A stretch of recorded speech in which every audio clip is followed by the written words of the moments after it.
الحمد للہ رب العالمین والصلاة والسلام علی سید الانبیاء والمرسلین وعلی آلہ وصحبہ اجمعین۔ انتہائی محترم بزرگوں، بھائیوں اور دوستوں، سوشل میڈیا پر چند دنوں سے مولانا سید ابوالاعلیٰ مودودی رحمہ اللہ کی کتاب خلافت و ملوکیت زیر بحث ہے۔ اس سلسلے میں چند گزارشات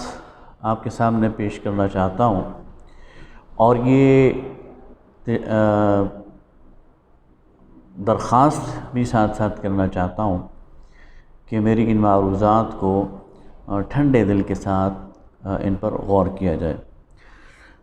سید ابوالاعلیٰ مودودی رحمہ اللہ ایک بہت بڑے عالم دین ہیں، لیکن اس کا مطلب ہرگز یہ نہیں ہے کہ وہ معصوم عن الخطا ہے، یا ان سے کوئی غلطی نہیں ہو سکتی، یا ان پر تنقید کرنا کوئی جرم ہے۔ سید مودودی کی زندگی میں جماعت اسلامی کے اندر ایسے اکابرین موجود تھے اور آج بھی ہیں، جنہوں نے سید ابوالاعلیٰ مودودی کی بہت ساری فقہی آراء سے، بہت ساری سیاسی آراء سے اختلاف کیا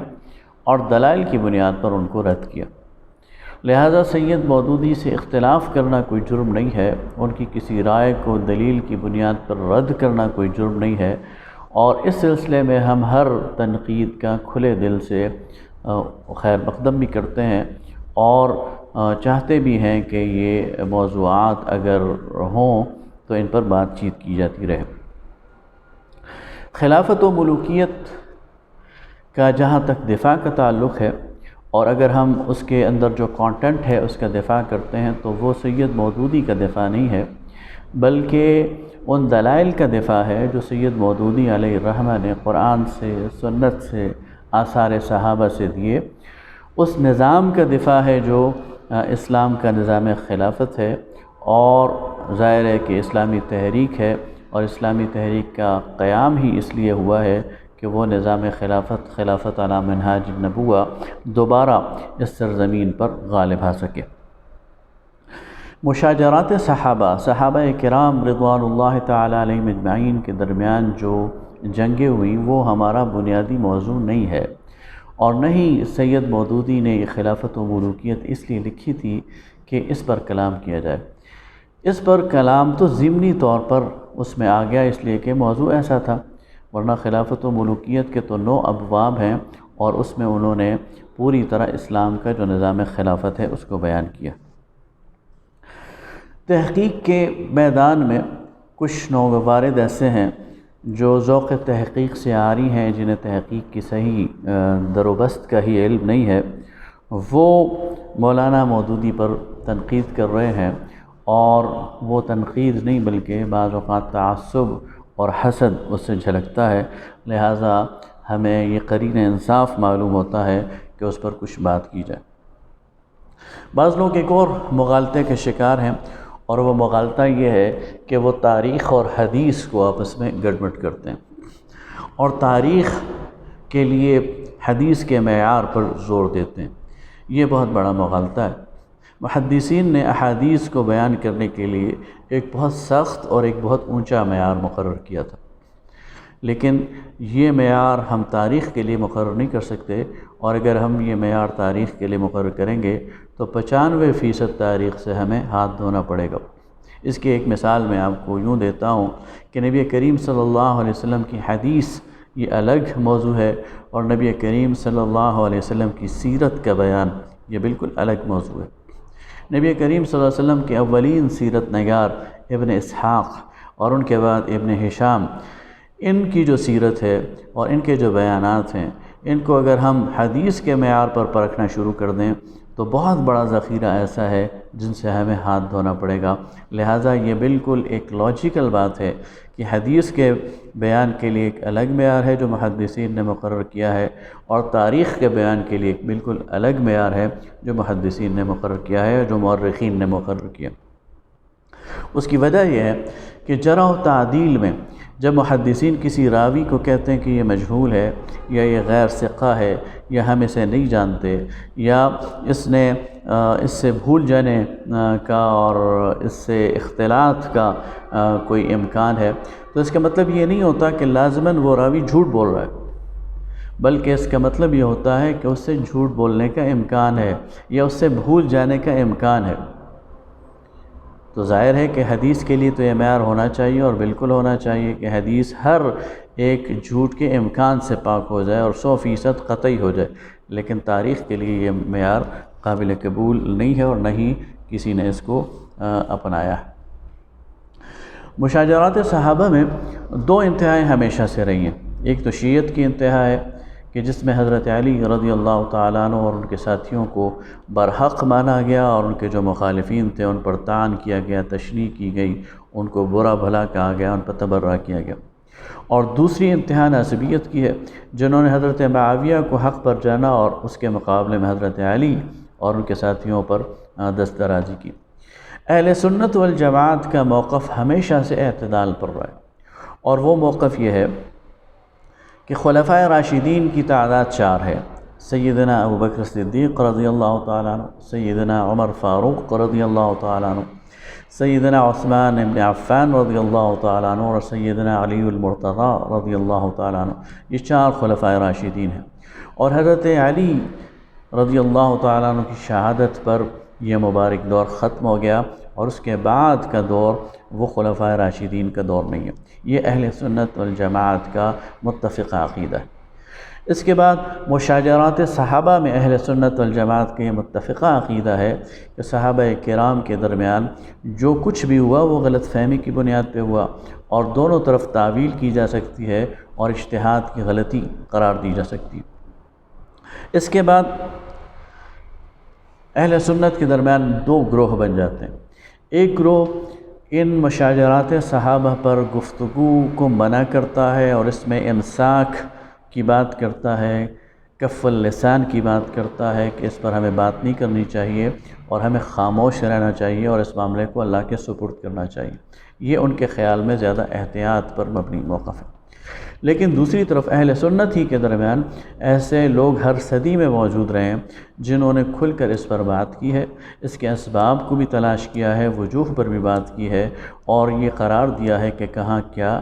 غلطی بھی، البتہ یہ سب کچھ کرتے ہوئے حد ادب کو بھی قائم رکھا ہے، حفظ مراتب کو بھی ملحوظ رکھا ہے، اور جہاں تعویل کی جا سکتی تھی وہاں تعویل بھی کی ہے۔ اگر ہم دیکھیں تو یہ وہ لوگ ہیں جنہوں نے اس مسئلے پر بات کی ہے، تو مشہور تابعی حسن بصری کا نام لیا جا سکتا ہے۔ اس کے بعد مشہور محدث عبد الرزاق المتوفی 211 ہجری، ان کا نام لیا جا سکتا ہے۔ امام بخاری اور امام احمد بن حنبل نے ان سے روایت کی ہے، اور امام ذہبی کے مطابق بہت سارے محدثین ان کی توثیق کرتے ہیں۔ ابن جریر طبری، ان کا نام لیا جا سکتا ہے جنہوں نے ان مشاجرات پر بات کی ہے۔ امام ابوبکر جصاص راضی حنفی، جن کو امام ابو حنیفہ کے مسلک کا امام قرار دیا جا سکتا ہے اور احکام القرآن کے مصنف ہیں، انہوں نے بھی اس پر بات کی ہے۔ امام حاکم نیشاپوری ان محدث ہیں، اور 405 ہجری میں ان کی وفات ہوئی ہے، یہ بھی اس سلسلے میں ان کا نام لیا جا سکتا ہے۔ ایک اور بہت بڑی شخصیت ابو الحسن علی برہان الدین صاحب ہدایہ، جو فقہ حنفی کی مشہور کتاب ہدایہ کے مصنف ہیں، ان کا نام بھی لیا جا سکتا ہے کہ انہوں نے ان موضوعات پر کلام کیا ہے۔ مولانا عبد الرحمن جامی، ان کا نام لیا جا سکتا ہے۔ ملا علی قاری کا نام لیا جا سکتا ہے۔ شاہ عبدالحق محدث دہلوی کا نام لیا جا سکتا ہے۔ قاضی ثناء اللہ پانی پتی، ان کا نام لیا جا سکتا ہے۔ شاہ عبدالعزیز محدث دہلوی کا نام لیا جا سکتا ہے، جو شاہ ولی اللہ کے فرزند ہیں۔ مولانا قاسم نانوتوی، جو دارالعلوم دیوبند کے بانی ہیں، ان کا نام لیا جا سکتا ہے۔ مولانا رشید احمد گنگوہی، جو کہ مشہور صوفی بزرگ اور دارالعلوم دیوبند سے اور اہل دیوبند سے وابستہ ان کے امام ہیں، ان کا نام لیا جا سکتا ہے۔ مولانا انور شاہ کاشمیری، جو گزشتہ صدی کے مشہور محدث اور بہت پائے کے عالم، ان کا نام لیا جا سکتا ہے۔ مولانا کفایت اللہ دہلوی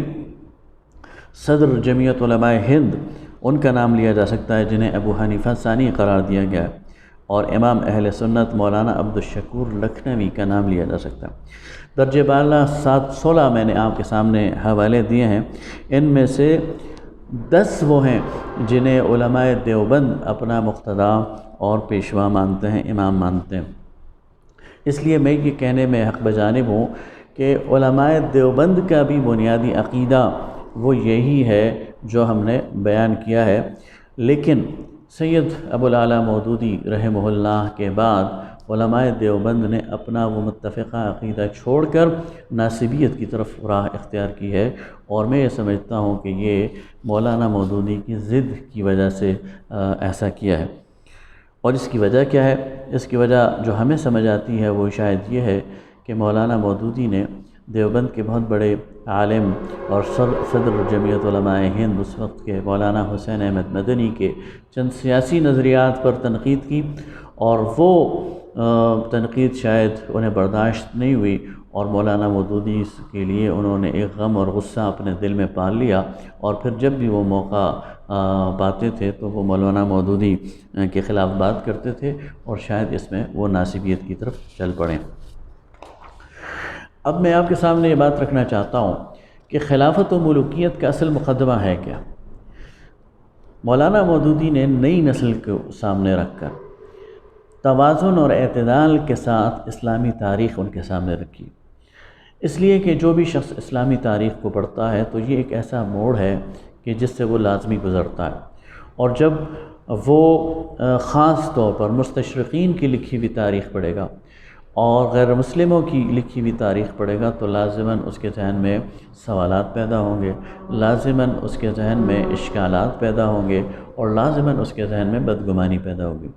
اس نوجوان نسل کو ایڈریس کرنے کے لیے سید مودودی نے یہ مقدمہ لکھا، یہ کتاب لکھی۔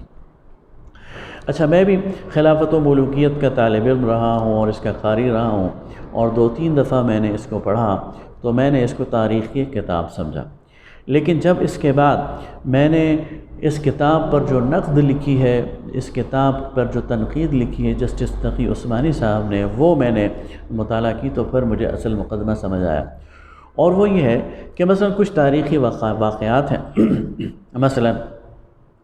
حجر بن عدی کا قتل ایک تاریخی واقعہ ہے، یہ قتل ہوا ہے اور حضرت امیر معاویہ رضی اللہ تعالیٰ عنہ کے دور میں ہوا ہے اور ان کے حکم سے ہوا ہے، اس سے کوئی انکار نہیں کر سکتا۔ اب 2 صورتیں، ایک صورت تو یہ ہے کہ یہ قتل درست ہوا ہے، امیر معاویہ رضی اللہ تعالیٰ عنہ کا فیصلہ درست تھا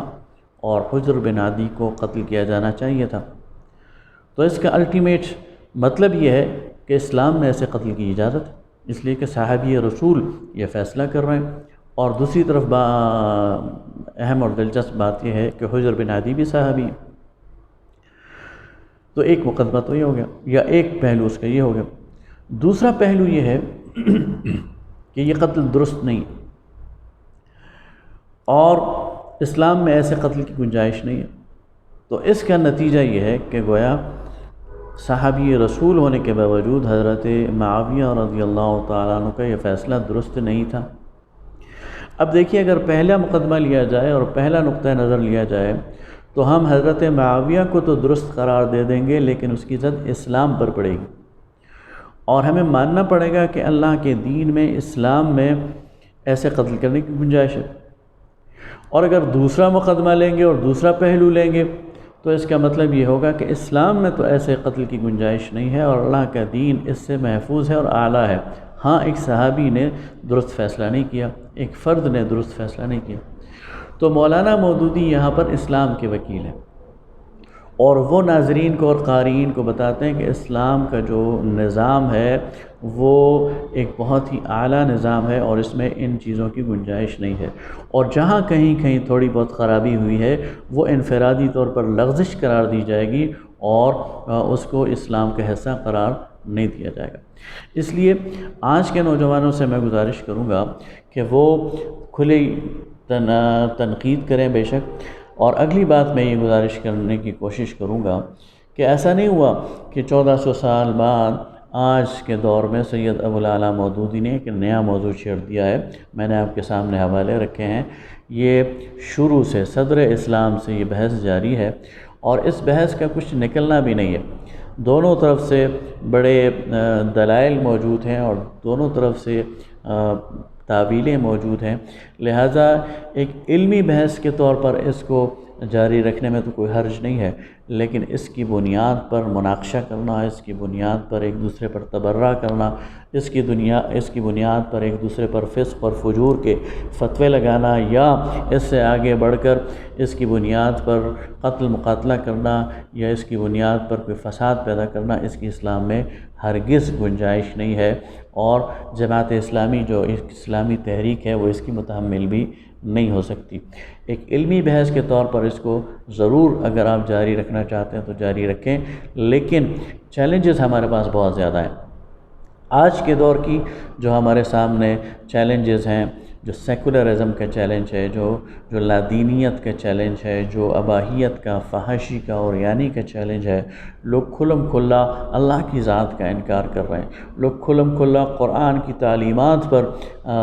نقد کر رہے ہیں، لوگ کھلم کھلا رسول اللہ صلی اللہ علیہ وسلم کی ذات والا صفات کو ہدف تنقید بنا رہے ہیں۔ تو ہمیں ان چیلنجز کی طرف متوجہ ہونا چاہیے اور آپس کے افتراق اور اس انتشار سے بچنا چاہیے، اور اگر تنقید کریں بھی تو تنقید کے اصولوں کو سامنے رکھنا چاہیے۔ تنقید کے لیے جو ریسرچ کے اور جو تحقیق کے معیارات ہیں ان کو پیش نظر رکھنا چاہیے۔ وآخر دعوانا ان الحمد للہ رب العالمین۔